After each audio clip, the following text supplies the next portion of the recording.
Subscribe and turn on notifications for more videos. What's up guys, my name is MRJMAN. In today's video we're going to talk about the last Spanish soldiers of the Spanish Empire, aka the Siege of Baler, and why it should be recognized in Philippine history. So let's get started.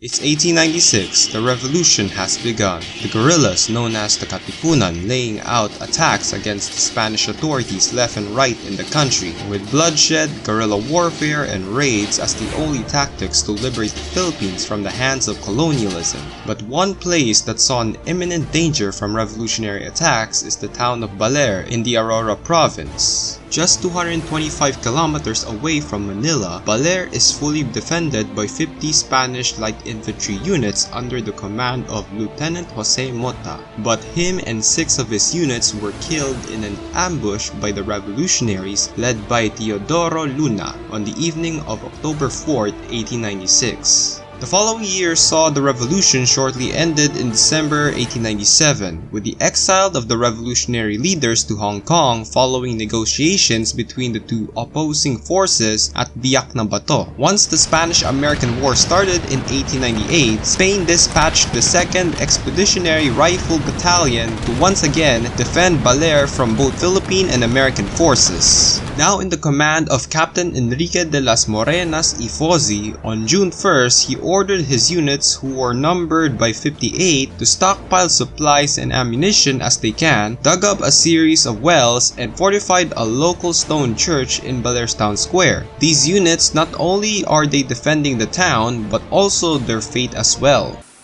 The only fate I'm willing to die for is a cheese sandwich.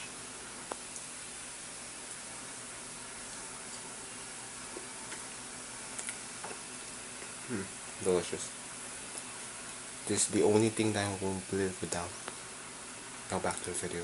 On June 28, the town's residents began to flee out for safety. Just a day later, under the company of the returning Teodorico Luna, 800 Filipino troops eventually arrived and began attacking Morena's men with cannon fire. Outnumbered, the Spanish, along with the local priest, Candido Gomez Carreno, fell back to the church, defending it in dug-up trenches that surrounded the building. In the first days of the siege, Filipino soldiers attempt to piece out the Spanish into surrender, through written letters but to no avail. In July 8, the commander of the Revolutionary Army, Cirilo Gomez Ortiz, offered a ceasefire to Morenas till that day's nightfall, which he accepted. Failed to convince the colonials to surrender, Ortiz was sacked and he was replaced by Calixto Villacorta on July 18. He tries to ease them with warnings but once again, to no avail. While the Filipino army got a new commander trying to create ideas to make the Spaniards to give up, for Morenas' unit however, things are not similarly good inside the church.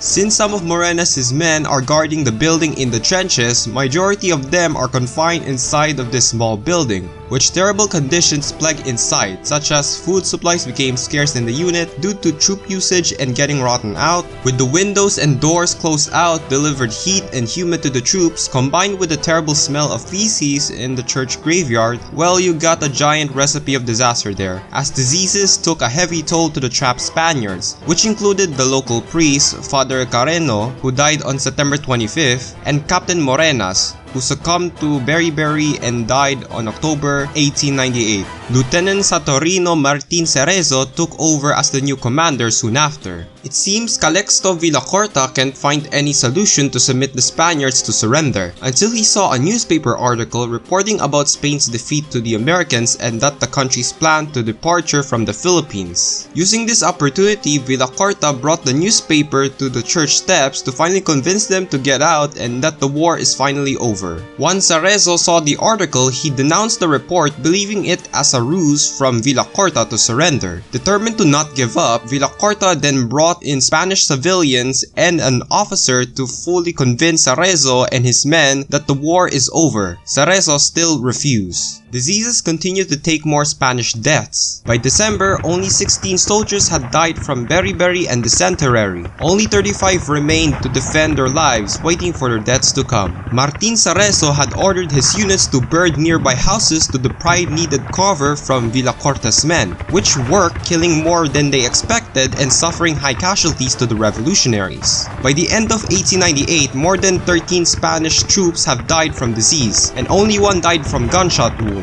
Only 23 remained active while the rest were too sick to fight. The beginning of 1899 saw more Spanish emissaries pleading to Cerezo that the war was over 5 months ago. Obviously, he still refused to believe, let alone to his people. That March, their food supplies finally ran out. Hope is lost for the Spaniards until they saw a water buffalo, shot at it, and brought it inside the church, eating it for the first time in days. Since the men were cut off from Madrid, the soldiers were not aware of the ongoing conflict between Philippine and American forces that recently started back in February.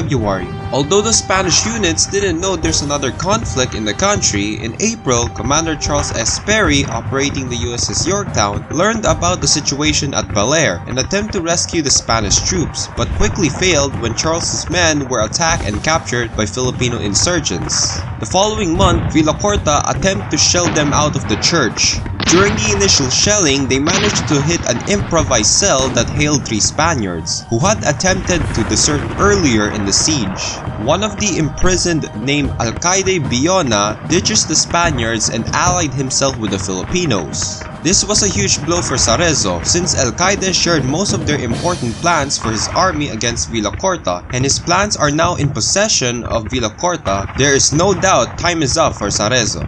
Until the day of May 28, 1899, when another Spanish officer carrying a truce flag was turned away by Lieutenant Cerezo. But before the officer left, he gave Cerezo a newspaper from Madrid, where once again rejected Spain's defeat, until he saw an article in the social column about a close friend's upcoming wedding in Malaga, Spain. At that point, he realized that the newspaper he hailed was real, and got to the realization that Spain had indeed lost the war. And after 11 months of fighting, on June 2nd, 1899, Lieutenant Saturino Martin Cerezo and 32 of his men came out of the church, finally surrendered. President Emilio Aguinaldo decreed the Spaniards not as prisoners of war, but as friends.